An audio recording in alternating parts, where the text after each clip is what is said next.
breaking news alert. And first at 5 o'clock, we have team coverage as we are tracking two breaking news stories in Fairfax County tonight. Our Josh Chapin is at the scene of a shooting near Fair Oaks that sent two police officers to the hospital. The suspect is now dead. And our Tom Rousey is out of West Potomac High School, where a stabbing left one teenager seriously hurt and a 15-year-old was taken into custody. And our Nick Minock is looking into the installation of new weapons detectors at Fairfax County High Schools. We'll go first now to Josh. We just got an update from police. A lot of new information there, Josh. Yeah, Michelle, just got that update, as you said, from Chief Kevin Davis. Just wrapped up that news conference in the last couple of minutes. Some really stark information that he shared with us. He started by saying that policing remains the most dangerous profession in America. We know at this point that we told you at 4 o'clock that two police officers were shot. We didn't exactly know how all that transpired, but Chief Davis sort of filled in some of the details. The traffic stop that happened here right behind me, it was a traffic stop, a routine traffic stop. In the way that Chief Davis talked about it, they were trying to pull someone over for speeding. He was clocked on a radar gun in this vicinity, and an officer tried to pull him over. Eventually, he did pull over, but the chief said he was being erratic in the way that he was acting when they did pull him over. Listen to Chief Davis, if we can pull that up, just a short time ago, talking about that suspect's behavior.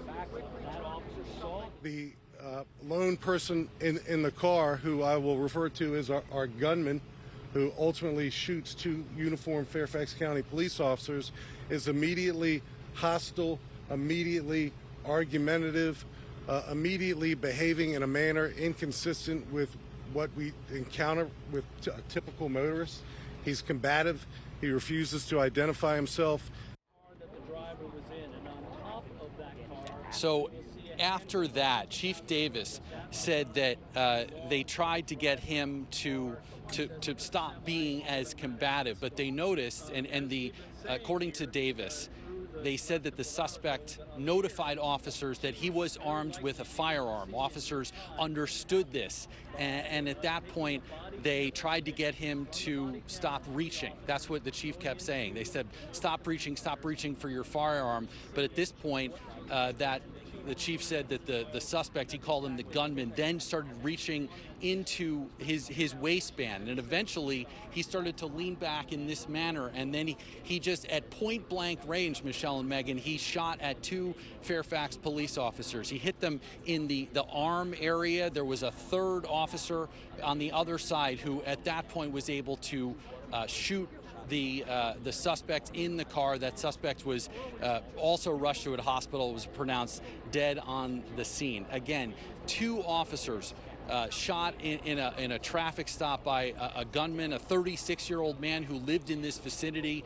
Those officers rushed to the hospital with what are described, thankfully, as non-life-threatening injuries. The suspect, the chief referring to him once again as the gunman, also dead. We were not able to get too much information about him. The chief said that more will come out in the coming days, especially when the body-worn cameras do get released. And we asked the chief, Megan and Michelle, how he could be so certain, because all those officers were wearing their body-worn cameras in this incident. So he was able to watch that in the incident command center and walk us through all those different points. We will have much more on this at 6 o'clock, including more sound bites and more information from Chief Davis. I know a lot to process this afternoon.